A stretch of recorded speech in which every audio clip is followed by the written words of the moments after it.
ദിവസവും പകലന്തിയോളം പണിയെടുത്താലും ഇന്നത്തെ ജീവിതച്ചിലവും മറ്റും കഴിഞ്ഞ് ഒരു പുതിയ കാർ വാങ്ങുക എന്നത് പലർക്കും ഇന്നും ഒരു സ്വപ്നം മാത്രമാണ്. എന്നാൽ തനിക്ക് ലഭിച്ച അവസരം ഭംഗിയായി വിനിയോഗിച്ച് കഠിനാധ്വാനം ചെയ്ത് തൻ്റെ ഒരു സ്വപ്നം സാക്ഷാത്കരിച്ച ഒരു മലയാളി ചെറുപ്പക്കാരൻ്റെ ഒരു ഡിഗ്രി വിദ്യാർത്ഥിയുടെ കഥയാണ് ഫിനാൻഷ്യൽ ഗൈഡിൻ്റെ ഇന്നത്തെ എപ്പിസോഡിൽ.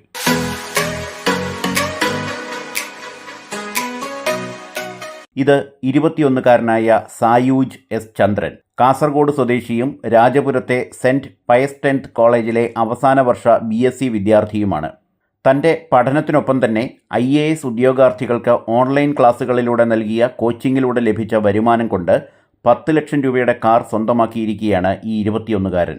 ഹേ എവരിവൺ, എല്ലാവർക്കും പുതിയൊരു വീഡിയോയിലേക്ക് സ്വാഗതം. ഇപ്പോഴത്തെ ഒരു ഷോർട്ട് വീഡിയോ ആണ്. ആക്ച്വലി ഈ ഷോർട്ട് വീഡിയോയിൽ പറയാൻ ഉദ്ദേശിക്കുന്നത് എന്താണെന്ന് വെച്ചാൽ, പല ആൾക്കാരും സിവിൽ സർവീസ് എക്സാമിന് പ്രിപ്പയർ ചെയ്യുന്ന സമയത്ത്, സ്പെഷ്യലി സെൽഫ് സ്റ്റഡി ചെയ്യുന്ന സമയത്ത് ഒരുപാട് ആൾക്കാർ സ്പെഷ്യലി കമന്റ് സെക്ഷനിലൊക്കെ ആയിട്ട് പറയാറുണ്ട് ഹിസ്റ്ററി എങ്ങനെ കവർ ചെയ്യും, മോഡേൺ ഇന്ത്യൻ ഹിസ്റ്ററിക്ക്, മാൻഷൻ ഹിസ്റ്ററിക്ക്, മെഡിയൽ ഹിസ്റ്ററി, ആർട്ട് ആൻഡ് കൾച്ചറിലേക്ക് ഏത് ബുക്ക് റെഫർ ചെയ്യണം, ഇക്കോണമിക്ക് ഏത് ബുക്ക് റെഫർ ചെയ്യണം, പൊളിറ്റിക്ക് ഏത് ബുക്ക് റെഫർ ചെയ്യണം. സോ എല്ലാത്തിന്റെയും ഒരു ഷോർട്ട് വീഡിയോ ആയിട്ട് ചെയ്തിട്ടുണ്ട് ഓൾറെഡി. ചാനൽ റെക്കോർഡ് ചെയ്യുക. പക്ഷേ യൂട്യൂബിൽ തൻ്റെ സ്വന്തം IAS കോച്ചിങ് ചാനലായ IAS ഹബ് മലയാളം ചാനലിലൂടെയാണ് സായൂജ് ഈ നേട്ടം സ്വന്തമാക്കിയത്. Current affairs, civil service aptitude test, ചരിത്രം, ഭൂമിശാസ്ത്രം, ജനറൽ സ്റ്റഡീസ് എന്നിവയിലാണ് ഉദ്യോഗാർത്ഥികൾക്ക് ഇദ്ദേഹം പരിശീലനം നൽകുന്നത്. IAS ഉദ്യോഗാർത്ഥികൾക്ക് പരിശീലനം നൽകുന്നതിനൊപ്പം 2025 മെയ് മാസത്തിൽ നടക്കാനിരിക്കുന്ന സിവിൽ സർവീസ് പ്രിലിമിനറി പരീക്ഷയ്ക്കായി സായൂജ് തയ്യാറെടുക്കുന്നുമുണ്ട്. IAS ഹബ് മലയാളം എന്ന യൂട്യൂബ് ചാനലിലെ വരുമാനം കൊണ്ടാണ് സായൂജ് കാർ സ്വന്തമാക്കിയത്. 2023 ഏപ്രിൽ മാസത്തിൽ തുടങ്ങിയ ചാനലിലൂടെ വെറും 1 വർഷം കൊണ്ട് സമ്പാദിച്ച പണം കൊണ്ടാണ് കാർ മേടിച്ചത്. അധ്യാപകർ, ക്ലർക്കുമാർ, IT പ്രൊഫഷണൽസ് തുടങ്ങി നിരവധി പേരാണ് സായൂജിൻ്റെ ക്ലാസുകൾ സ്ഥിരമായി കേൾക്കുന്നത്. സായൂജിൻ്റെ അച്ഛൻ P ചന്ദ്രൻ ഒരു വിമുക്ത ഭടനാണ്. അമ്മ സതി ചന്ദ്രൻ സാമൂഹിക പ്രവർത്തകയും MNREGS സൂപ്പർവൈസർ കൂടിയാണ്.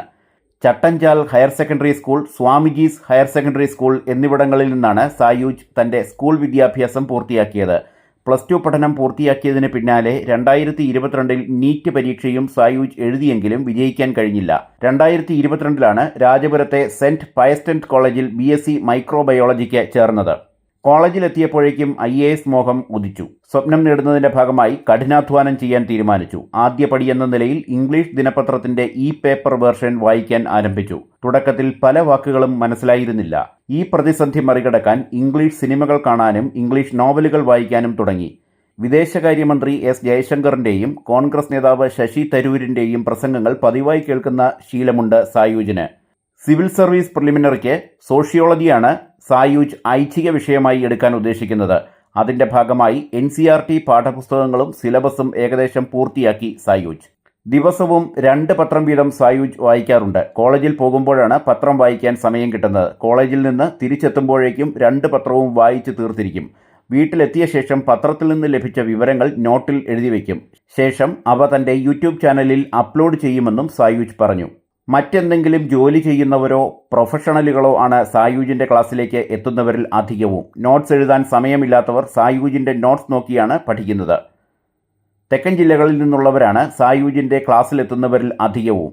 ക്ലാസ്സുകൾക്കായി മാസം 500 രൂപ ഫീസ് സായൂജ് ഏർപ്പെടുത്തിയിരുന്നു. എന്നാൽ ആ ഫീസ് നൽകാൻ നിവൃത്തിയില്ലാത്തവർക്ക് തൻ്റെ ക്ലാസ്സുകളുടെ ലിങ്ക് സൗജന്യമായി നൽകി വരാറുണ്ടെന്നും സായൂജ് പറഞ്ഞു. പുതിയ വിദ്യാർത്ഥികൾക്കായി ഫീസ് 1000 രൂപയായി ഉയർത്തി.